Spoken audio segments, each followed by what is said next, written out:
kegiatan observasi nih di kelas Budisya. Sebelumnya tuh saya mau memberitahu tujuan observasi ini. Nanti tuh saya akan mau melihat nih gimana proses pembelajaran yang Budisya laksanakan di kelas, gitu kan. Nanti dari mulai pembukaan, proses sampai kegiatan evaluasinya, gitu ya. Nah, sebelum saya masuk ke kelas Budisya, saya tuh kegiatan hari ini tuh adalah kan praobservasi. Nah, kalau praobservasi ini tujuannya itu mau melihat nih sampai mana persiapan Budisya, rancangan modul yang Budisya buat gitu ya.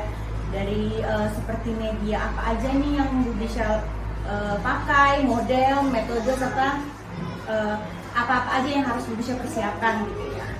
Oke, pertama nih mata pelajaran apa sih nanti yang akan Budisya pilih di kegiatan observasi? Untuk mata pelajaran yang akan saya pilih pada saat observasi nantinya, insya Allah Bunda, saya akan memilih mata pelajaran bahasa Indonesia. Oke, bahasa Indonesia. Ya. Untuk materinya tuh tentang apa? Untuk materinya saya mungkin masuk ke bab 2 ya Bu Manda, yaitu tentang unsur-unsur intrinsik pada teks fiksi. Oke. Ya.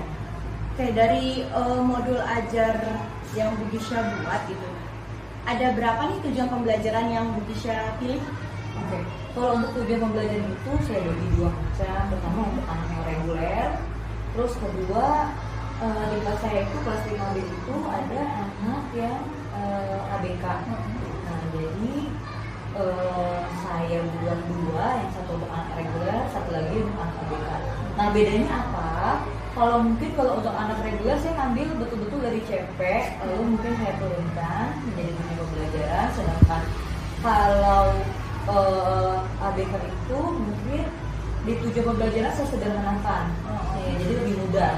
Untuk tujuan pembelajaran itu saya ingin nantinya ya insya Allah mengharapkan bahwa nanti untuk anak reguler dapat menyebutkan unsur-unsur intrinsik pada teks fiksi.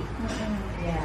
Untuk anak reguler, untuk anak ABK itu mungkin nanti akan sesederhanakan, mungkin mereka bisa memahami atau menyebutkan judul saja, atau mungkin menyebutkan tokoh-tokohnya seperti apa saja, itu sudah menurut saya sudah masuk ke tujuan pembelajaran. Oke, dari tujuan pembelajaran yang Ibu sampaikan ya, area apa aja sih yang mau Budisya kembangkan gitu di saat proses pembelajaran itu? Ya. Kalau untuk area itu saya keterampilan juga saya ambil, dari aspek pengetahuan pun saya ambil gitu ya, dan sikap pun saya ambil. Kenapa tiga-tiganya? Dari segi keterampilan mereka nanti akan adanya presentasi. Iya, mereka akan menyampaikan hasil diskusinya gitu ya, itu keterampilan berbicara di depan kelas gitu ya, atau mungkin berdiskusi dengan teman sekelompoknya. Kalau untuk sikap ya mungkin namanya berdiskusi, tanya jawab, mungkin di situ ada aturannya, ada rules-nya pastinya Bu Manda.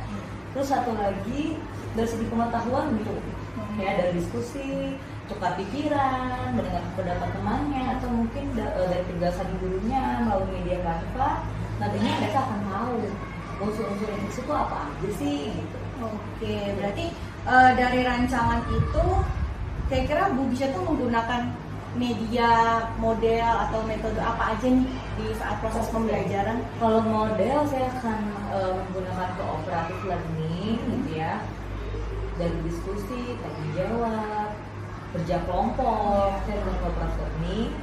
Terus kalau untuk medianya saya akan menggunakan media Canva dalam penyampaian materi.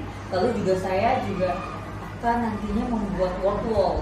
Workflow itu suatu aplikasi yang ada di Google, dan di situ banyak macamnya Bu Manda gitu.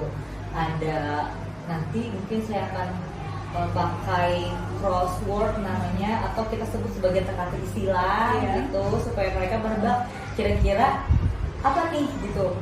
Misalkan saya kasih satu kalimat, nanti mereka tebak apa yang saya maksud dari unsur-unsur itu situ. Jadi kayak mereka tebak-tebakan aja, mungkin dibikin asik aja deh anak-anaknya. Iya.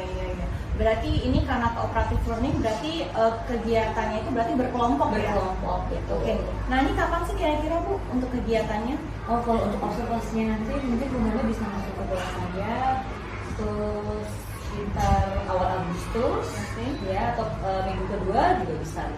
Oke, wah seru banget ya. Iya. Itu pasti anak-anak bakal seru, rame ya, menyenangkan gitu ya Bu ya.